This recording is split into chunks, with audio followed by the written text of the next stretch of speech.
દિવ્યા જ્યોતિ charitable trust Valod દ્વારા આયોજિત નારી સુરક્ષા સન્માન અને મહિલા સશક્તિકરણ વર્ગનું આયોજન કરવામાં આવ્યું। આ પ્રસંગે વાલોડ વિભાગ કેળવણી મંડળના નરેશભાઈ પટેલ, અલ્પેશભાઈ પટેલ અને અશ્વિનભાઈ શાહ દ્વારા દીપ પ્રાગટ્ય કરી પ્રાસંગિક ઉદ્બોધન કરવામાં આવ્યું હતું। કાર્યક્રમની શરૂઆતમાં બાળાઓ દ્વારા સ્વાગત નૃત્ય કરી કાર્યક્રમની શરૂઆત કરવામાં આવી હતી।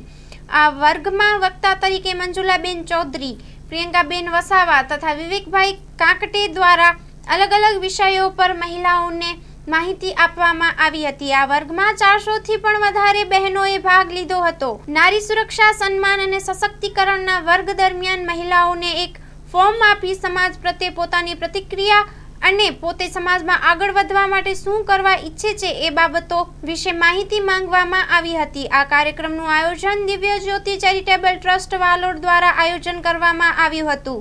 આ એક સેવાભાવી સંસ્થા છે જે સમાજમાં વખતો વખત સેવાકીય પ્રવૃત્તિઓ સાથે સંકળાયેલા રહે છે અને સમાજના જરૂરિયાતમંદ લોકોને મદદ કરવાનું કાર્ય કરવામાં આવી રહ્યું છે। Story report by Vikas Shah, Tapi.